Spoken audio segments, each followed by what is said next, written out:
Once upon a time, in a land not so far away, there lived a young girl named Mia who dreamed of understanding the world. She wanted to speak with people from all places, to travel and explore, to read stories and write her own. But there was one thing she needed. She had to learn English, the language spoken by so many people across the globe. And so her journey began, not with a textbook or a classroom, but with the magic of stories. One sunny morning, Mia found an old, dusty book in her grandmother's attic. The book was bound in blue leather, the edges of the pages shimmering with gold. On the cover was a single word, imagine. Mia felt the word was calling to her, inviting her to open the book and see what lay inside. When she turned the first page, the world around her began to change. The attic melted away, and Mia found herself standing in a beautiful forest, where sunlight danced on the leaves and the air was filled with the sweet scent of flowers. She could hear birds singing, their tunes weaving through the trees, and somewhere in the distance, a river laughing over smooth stones. But Mia was not alone. Beside her stood a tall, friendly owl with wise eyes and a soft, feathery coat. The owl greeted her in English. "Hello, Mia. Welcome to the Forest of Words. My name is Oliver. I am your guide." Mia smiled shyly. "Hello, Oliver. I am happy to meet you." Oliver nodded and fluffed his wings. Here, in the Forest of Words, every tree, every stone, and every creature has a story to tell. If you listen carefully, you will learn not just English words, but the magic of how they come together. As they walked deeper into the forest, Mia noticed signs hanging from the branches.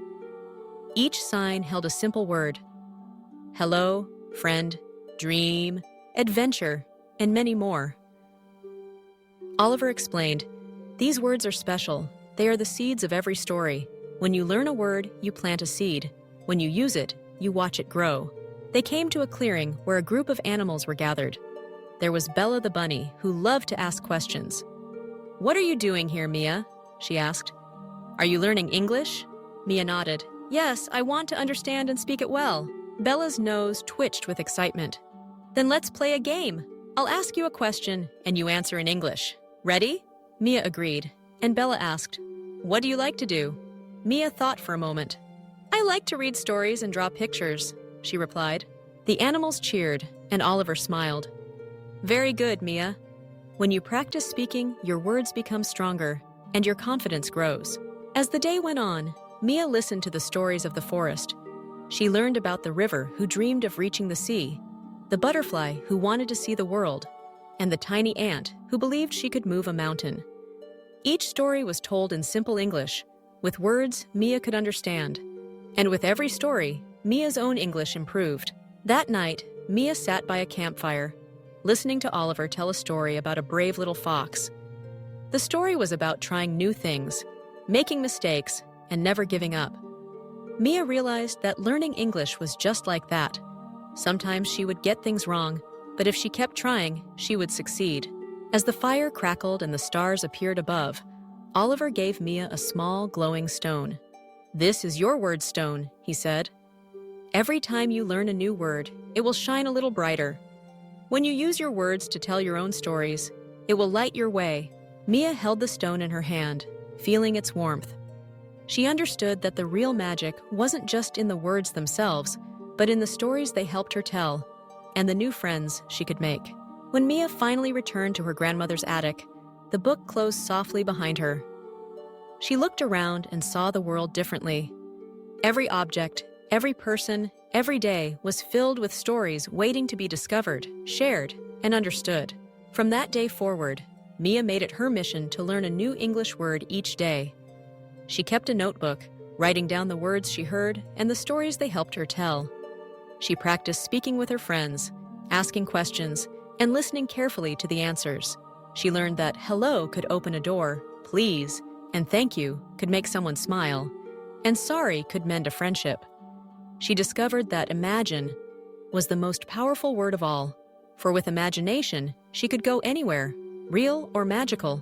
As Mia's English grew stronger, so did her courage. She started to write her own stories, sharing her adventures with others.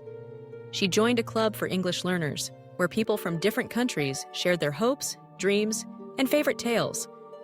Together they laughed, learned, and helped each other along the way. One day, Mia wrote a letter to a friend in another country.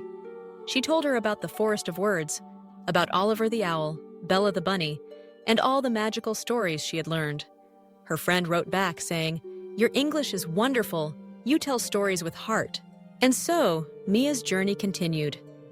With each word she learned, with each story she told, the world became a little smaller and a lot more magical. Remember, learning English is like stepping into a world of endless stories. Every word is a key, every sentence a path, and every mistake a stepping stone. Don't be afraid to try, to speak, to listen, and to dream. The magic isn't just in the stories you read, it's in the stories you create and the connections you make. So, whether you are just beginning or have been learning for a while, let your imagination guide you. Listen to stories, tell your own, and watch as your English grows, word by word, story by story, adventure by adventure. And who knows, maybe one day you'll find your own magical book or meet a wise owl who reminds you, the greatest adventure of all is the one where you find your own voice.